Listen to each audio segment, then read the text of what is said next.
Welcome back to AS English. In this video, you can see basic question sentences. This video is the fourth video. As you practice, English will become easier for you.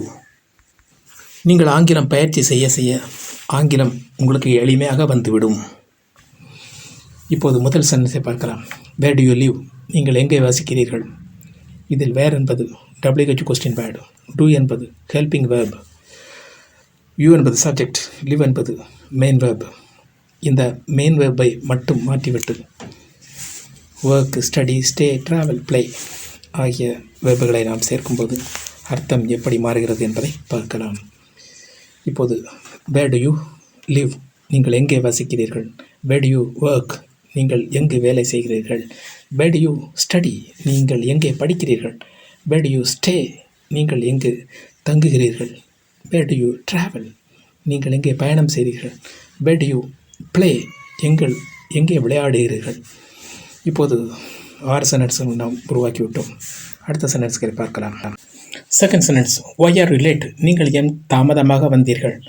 இங்கு late என்பதை reply செய்துவிட்டு busy, tired, absent, ready, upset இவைகளை ஒவ்வொரு சென்டென்ஸுக்கும் நாம் சேர்க்கும்போது எப்படி அர்த்தம் மாறுகிறது என்பதை பார்க்கலாம். why are you late? நீங்கள் ஏன் தாமதமாக வந்தீர்கள்? why are you busy? நீங்கள் ஏன் வேலையாக இருக்கிறீர்கள்? why are you tired? நீங்கள் ஏன் சோர்வாக இருக்கிறீர்கள்? why are you absent? நீங்கள் ஏன் வரவில்லை? why are you ready? நீங்கள் ஏன் தயாராக இருக்கிறீர்கள்? why are you upset? நீங்கள் ஏன் வருத்தமாக இருக்கிறீர்கள்? இப்போது தேர்ட் சென்டென்ஸை பார்க்கலாம். when do you wake up? நீங்கள் எப்பொழுது எழுந்திருப்பீர்கள்? wake up என்ற வேர்பை மாற்றிவிட்டு work, study, stay, travel, play ஆகிய வேர்புகளை சேர்க்கும்போது எப்படி மீனிங் மாறுகிறது என்பதை பார்க்கலாம். when do you wake up? நீங்கள் எப்பொழுது எழுந்திருப்பீர்கள்? when do you work? நீங்கள் எப்போது வேலை செய்வீர்கள்? when do you study? நீங்கள் எப்போது படிப்பீர்கள்? when do you stay? நீங்கள் எப்போது தங்குவீர்கள்? when do you travel? நீங்கள் எப்போது பயணம் செய்வீர்கள்? when do you play? நீங்கள் எப்போது விளையாடுவீர்கள்? இப்போது ஃபோர்த்து சென்டென்ஸை பார்க்கலாம். how do you learn English? நீங்கள் எப்படி ஆங்கிலம் கற்கிறீர்கள்?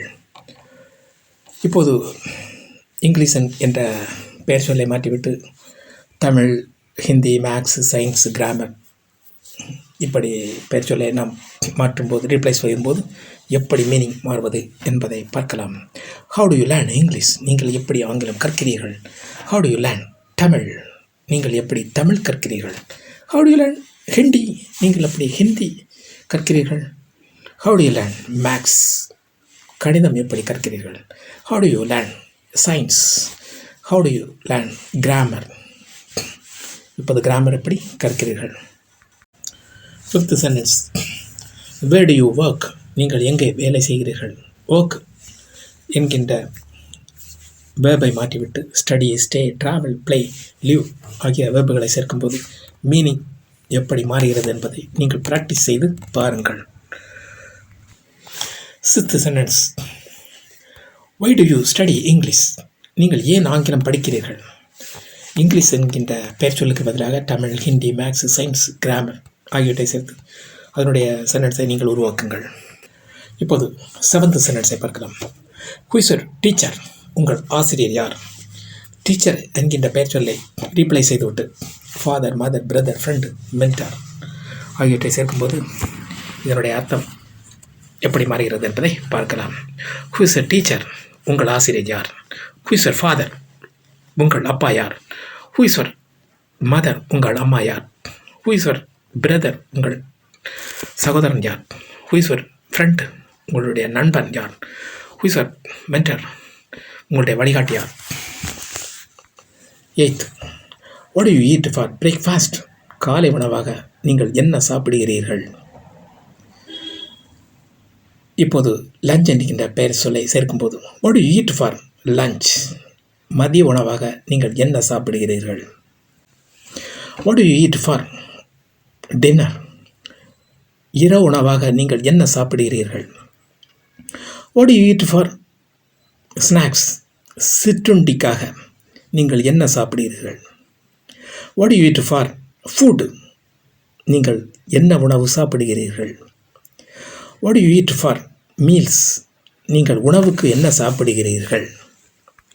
9th sentence, how many books do you read, நீங்கள் எத்தனை புத்தகங்கள் படிக்கிறீர்கள். ரீட் என்கின்ற பை ரீப்ளை செய்துவிட்டு by, write, study, keep, share ஆகிய வெர்புகளை சேர்க்கும்போது ஒவ்வொரு சென்டென்ஸும் எப்படி மாறுகிறது என்பதை பார்க்கலாம். how many books do you buy, நீங்கள் எத்தனை புத்தகங்கள் வாங்குகிறீர்கள். how many books do you write, நீங்கள் எத்தனை புத்தகங்கள் எழுதுகிறீர்கள். how many books do you study, நீங்கள் எத்தனை புத்தகங்கள் படிக்கிறீர்கள். how many books do you keep, எத்தனை புத்தகங்கள் வைத்திருக்கிறீர்கள். how many books do you share, நீங்கள் எத்தனை புத்தகங்கள் பகிர்ந்து கொள்கிறீர்கள். Last, how often do you practice English, நீங்கள் எவ்வளவு அடிக்கடி ஆங்கிலம் பயிற்சி செய்கிறீர்கள். அதாவது நீங்கள் எத்தனை தடவை, எத்தனை முறை ஆங்கிலம் பயிற்சி செய்கிறீர்கள் என்ற அர்த்தம் வரும்.